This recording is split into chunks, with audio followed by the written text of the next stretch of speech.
কিন্তু অন্য কোনো ভেহিকেল, কি ব্যাপার, রাস্তার মাঝখানে গাড়ি থামে গেল কেন? একদম মাঝ বরাবর গাড়িটা দাঁড়ায় আছে, খুবই উইয়ার্ড। এবং আমি বড় মোটর ব্লগারদের কমেন্ট সেকশনে এই জিনিসটা দেখছি, যে সে বলছে যে ভাই আপনার রিভিউ দেখে আমি গেছিলাম ওই সার্ভিস সেন্টারে, তারা আমার মোটরসাইকেল বলতে গেলে ধরেই না, জাস্ট আদাবুদি করে রেখে তারপরে ওয়াশ দিয়ে দিয়ে দিছে এরকম। আমার যে প্রবলেম ওই প্রবলেমও সলভ করে নেই কিছু না। কিন্তু আপনি যখন মোটরসাইকেলে নিয়ে গেছিলেন আপনার পুরা খুঁটি নাটি সব কিছু চেক মেক করে উড়াই দিছে পুরা। তাহলে কেন ভাই এই জিনিসটা হলো, আমার সাথে কেন বৈষম্য? এই কমেন্টগুলো দেখার পরেই আমার এখন আর হচ্ছে ব্লগারদের রিভিউ করা সার্ভিস সেন্টারগুলো অত বেশি একটা বিশ্বাস হয় না, যে যা আছে কপালে দেই জোরে টান। যদি এটা কখনোই করা উচিত না, কখনোই আপনারা করবেন না। এটা যা আছে কপালে এটা ভুলেও চিন্তা করেন না। ওই যে দেখছেন একজন যা আছে কপালে টান মারছে, এরকম করতে যান না।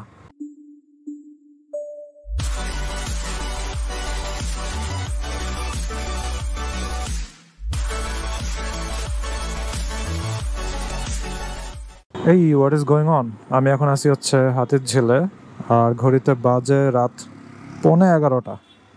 অনেক রাত হয়ে গেছে। তো এই যে হচ্ছে আমার মোটরসাইকেল রাখা আছে, স্টার্ট দিই। আর ট্রিপ বিতে 2472 কিলোমিটার, তো 2500 কিলোমিটার মতো হয়ে গেছে ইঞ্জিন অয়েল ভরার পরে। Let's go. আমি যাবো হচ্ছে বাসার দিকে। Let's ride. পারফেক্ট, একদম জোস।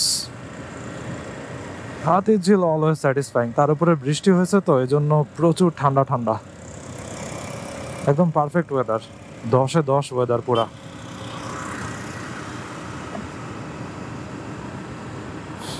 নাইস।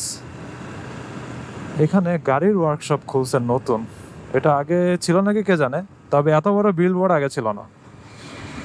হাতিরঝিলে অনেকদিন পরে রাইড করতেছি, প্রায় 1 মান্থ অথবা হাফ মান্থের মতো আসা হয় না এদিকে।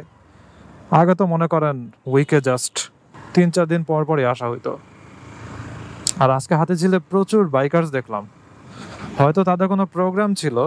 আরেকটা কারণও হতে পারে, আমি আপনাদেরকে একটা ইনফরমেশন দিয়ে রাখি। ওইটা হইতেছে মধুবাগে যে নামার রাস্তাটা আছে ওইখান দিয়ে সোজা যে যায়, সোজা গেলে মনে করেন বনানী, আফতাবনগর ওই সাইডগুলোতে যাওয়া যায়। আগে আমি সাইকেল চালায় ওইদিকে যাইতাম, তো ওই দিকের রাস্তা পুরাটাই হচ্ছে একদম কেটে কুটে অবস্থা খারাপ। ওইদিক দিয়ে মানুষ যাইতে পারে না, মাঝখানে চিপা চাপা দিয়ে মোটরসাইকেল ঢুকে।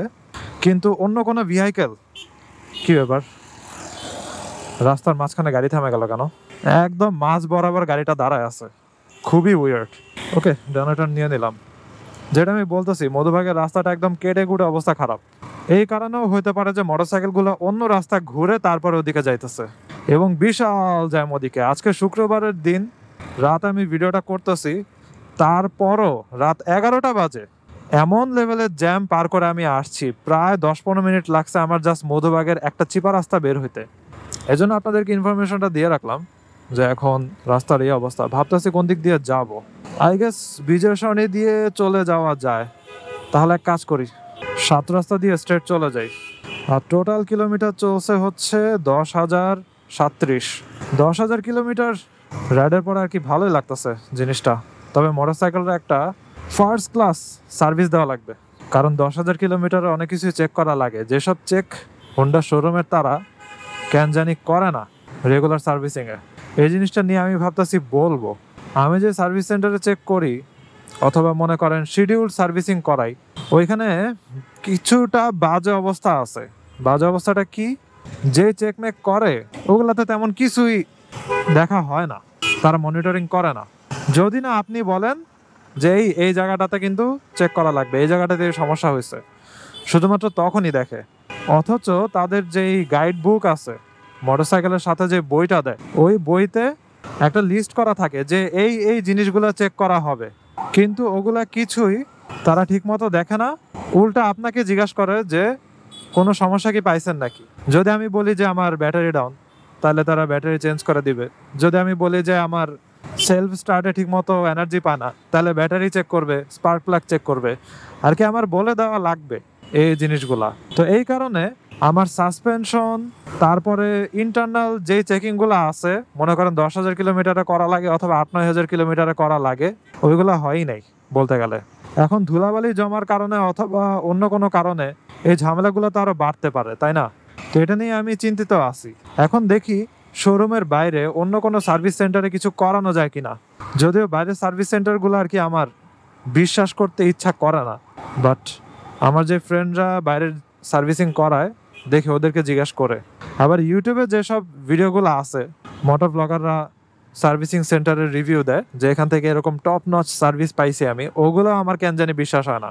কারণ জিনিসটা হইতেছে যে আপনি যদি একজন বড় মোটর ব্লগার হন তখন আপনার সার্ভিস এমনি তারা ভালো দিবে ভাই আর কি, কারণ তার ভিডিও আছে, ক্যামেরা ট্যামেরা ইকুইপমেন্ট সব কিছু আছে। তা আপনি যদি তার উল্টাপাল্টা সার্ভিসিং করান, অন্যদের মতো বিহেভিয়ার করান, তখন সে তো ভিডিওতে এই জিনিসগুলো বলে দিবে। অনেক সময় ক্যামেরা দেখলেও সোজা হওয়া যায় আপনি বড় মোটর ব্লগার হন বা না হন। এবং আমি বড় মোটর ব্লগারদের কমেন্ট সেকশনে এই জিনিসটা দেখছি যে সে বলছে যে ভাই আপনার রিভিউ দেখে আমি গেছিলাম ওই সার্ভিস সেন্টারে, তারা আমার মোটরসাইকেল বলতে গেলে ধরেই না, জাস্ট আদাবুদি করে রেখে তারপরে ওয়াশ দিয়ে দিয়ে দিছে এরকম। আমার যে প্রবলেম ওই প্রবলেমও সলভ করে নেই কিছু না। কিন্তু আপনি যখন মোটরসাইকেলে নিয়ে গেছিলেন আপনার পুরা খুঁটি নাটি সব কিছু চেক মেক করে উড়ায় দিছে পুরা, তাহলে কেন ভাই এই জিনিসটা হইলো, আমার সাথে কেন বৈষম্য? এই কমেন্টগুলো দেখার পরেই আমার এখন আর হচ্ছে ব্লগারদের রিভিউ করা সার্ভিস সেন্টারগুলো অত বেশি একটা বিশ্বাস হয় না। ওরে ওরে ওরে ওরে ওরে ওরে ওরে, উপর থেকে তো বোঝাই যায় না যে সামনে এত বড় সিগন্যাল লাগছে। আমি 40 স্পিডের মতো চলতেছিলাম, হঠাৎ করে দেখে যে এই অবস্থা। যাই হোক, এখন ক্লাস ধরে নিচের দিকে নামতে থাকি। চাইলে ইঞ্জিনটা অফ করে দেওয়া যাইতো, কিন্তু করলাম না, কারণ সামনে একটা গাড়ি অনেক কম স্পেস নিয়ে আসে, তো আমার এমনিও ইঞ্জিন অন করাই লাগবে। যেটার কথা বলতেছিলাম ওইটা হচ্ছে এই যে এটা, এই যে এই জায়গাতে আমার থামা লাগতো, থেমে তারপরে ইঞ্জিন অন করে এই অ্যাক্সেলারেশনটা মারা লাগতো। তা আমি যদি ইঞ্জিন অফ করে দিতাম তাহলে এমনিও চালু করা লাগতো, লাভ নাই। অলমোস্ট নিয়ার মিস ছিল পুরাটা, গাড়িটার সাথে অলমোস্ট লেগে গেছিল ভাই, ভয় পেয়ে গেছিলাম আমি। লাগলে তো গেছিল, কত টাকা জরিমানা দেওয়া লাগতো কে জানে। আচ্ছা আমি তো ভুলেই গেছিলাম, এখানে শেলের ইঞ্জিন অয়েল পাওয়া যায় তাই না? এখান থেকে কিনে নেই নাকি, দাঁড়ান জিজ্ঞাসা করি তো। ভাই শেলের ইঞ্জিন অয়েল আছে? নাই নাই নাই নাই ভাইয়ের কাছে নাই। বুঝলাম না, উপরে তারা সাইনবোর্ড লাগা রাখছে শেল অ্যাডভান্সড, কিন্তু ইঞ্জিন অয়েলই নাই। খুবই উইয়ার্ড জিনিসটা। যাই হোক, তারা হয়তো শুধু সার্ভিস সেন্টার আর কি, এমনি শেল অ্যাডভান্সের সাইনবোর্ডটা লাগা রাখছে, অথবা আশেপাশে অন্য কোনো দোকানের সাইনবোর্ড। আশেপাশে সবগুলো দোকানই বন্ধ ছিল আর কি। শেল কেন খুঁজতেছি? এমনি জাস্ট আমার এক্সপেরিমেন্ট করতে মন চাইছে। এক্সপেরিমেন্ট করে তারপরে আপনাদেরকে আমি জানাবো যে কেমন সার্ভিস পাইছি। এবং অনেকজনই হচ্ছে এই জিনিসটা ট্রাই করতে বলছে যে একটু ট্রাই করে ভাই দেখেন আপনি কেমন সার্ভিস পান, যদি আপনি ভালো বলেন তাহলে আমিও ট্রাই করে দেখবো আর কি। আর যেহেতু আমি কারো দ্বারা স্পন্সর্ড না, তাই আমি যা পাইছি তাই বলবো। যাক, বিজয় সরণি সিগন্যাল ছেড়ে দিল, লেটস গো। তবে ইঞ্জিন অয়েল চেঞ্জ করার সময় চলে আসছে, কারণ ইঞ্জিনের সাউন্ডটা অনেকটা ফ্যাকাশে হয়ে গেছে। Whatever, let's ride. বাম ইন্ডিকেটর দিয়ে দিলাম। রাত বাজে হচ্ছে 11:13, অনেক রাত হয়ে গেছে। এখন সোজা গিয়ে সংসদ ভবনের ওদিকে ঢুকবো।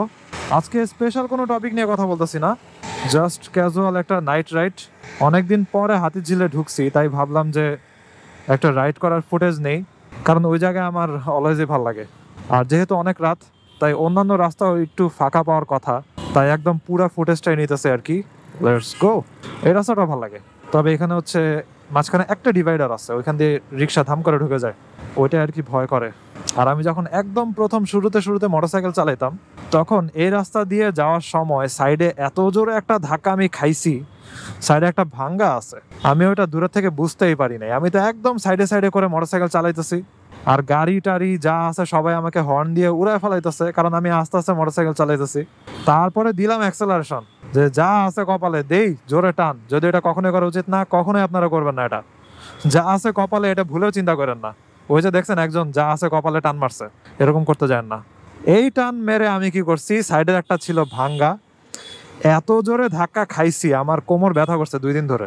আর এক্স ব্লেডের সাসপেনশন তো হার্ড, ভাগ্য ভালো সাসপেনশনটা ভেঙে যায় নাই, তখন ছিল একদম নতুন মোটরসাইকেল, মনে হয় আমি 200 কিলোমিটার চালিয়েছি এরকম। ওই যা আছে কপালে ভাই কই গেল, সে তো টান মেরে কই যে ঢুকছে। এই জ্যামের মধ্যে তার পার হওয়ার কথা না, আশেপাশে কোথাও আছে। মোটরসাইকেলটা কি এফজেড ছিল কে জানে। আমরা সবাই 30-40 স্পিডে চলতেছি, সে ইচ্ছা করে দূরের থেকে জোরে টান মেরে ওভারটেক করে গেল আর কি, একদম আমার সামনে দিয়ে এমনে গেছে। আমি যদি হঠাৎ করে এদিক ওদিক বাঁক নিতাম তাহলে তার সাথে হয়ে যেত সংঘর্ষ। এই জন্য অলওয়েজ স্ট্রেট চলতে হয়। একটু আপনি যদি ডানে যাইতে চান অথবা বামে যাইতে চান, অবশ্যই আপনি পিছনে তাকাবেন, এটা যতটুকু ডিস্টেন্সই হোক না কেন। আর এই জিনিসটা একদম উল্টা, মানে পুরাপুরি ভাবে উল্টা মানে হইতেছে এই ব্যাটারি টেসলাগুলা আর অনেক সময় সিএনজিগুলো পিছনে দেখে না, কারণ ওদের আয়না থাকে ভিতরে ঢুকানো, খাঁচার ভিতরে। ওরাও চিন্তা করে আমি যেহেতু খাঁচার ভিতরে আছি তাই আমি অনেক প্রোটেক্টেড, তাই আমি যেমনে খুশি তেমনে চলতে পারি। এই জন্য সিএনজিগুলার সাইডের লোহাগুলা দেখবেন একদম রং টং উঠে অবস্থা খারাপ। এই রং কি তারা খামচায় উঠেছে? এটা তো খামচায় উঠে নাই। ম্যাক্সিমাম টাইম হচ্ছে বাসের সাথে ঘষা খাইছে অথবা এক সিএনজির সাথে আরেক সিএনজি। এটার বড় একটা কারণ হচ্ছে তারা পিছনে দেখতেই পায় না আসলে কি আছে নাকি না আছে। তারপরে অ্যাটলিস্ট সিএনজি তো টেসলার মতো উল্টা চলে না। সিএনজির পিছনে একটা নাম্বার লেখা আছে, এই নাম্বারটার ভয়েই তারা অল্প হলেও ঠিকঠাক মতো চালায় আর কি। আর টেসলাওয়ালাগুলোর তো কোনো নাম্বার নাই, এই জন্য ওরা ইচ্ছা মতো যেমনে খুশি তেমনে। এই R15টা দেখেন, আরে অবস্থা রে, চাকার সাথে অলরেডি পুরো নাম্বার প্লেট লেগে গেছে, কাদা টাদা উঠে দারুণ অবস্থা।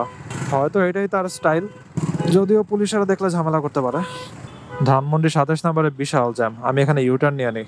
বিয়ে বাড়ির জ্যাম লাগছে, আসলেই বিয়ে বাড়ির জ্যাম লাগছে, কারণ এখানে কয়েকটা রেস্টুরেন্ট আছে, জিন জিয়ান না কি কি জানো, তারপরে রাস্তার মাথায় কয়েকটা আছে, ওগুলাতে বিশাল জ্যাম লাগে। এই জন্য ওই ভিতরের রাস্তাটাই বেটার। যাই হোক, আজকের ভিডিও এখানে শেষ করি। জাস্ট একটা ক্যাজুয়াল নাইট রাইড ছিল। তো I hope you guys like this video, and if you are watching me for the first time, you can kindly subscribe. তো see you on next one. ভালো সাবধানে ride করেন, tata. I wake up to a little bit of drool on my pillow, feel like it's gonna be a bad day. Yeah, I'm tired of shit, and the coffee ain't hit yet, damn ain't that great. I don't wanna go to work, cause my boss is a jerk, and I'm not even that paid. I need a change in my life, cause I don't feel alive, and there's nothing that makes me happy.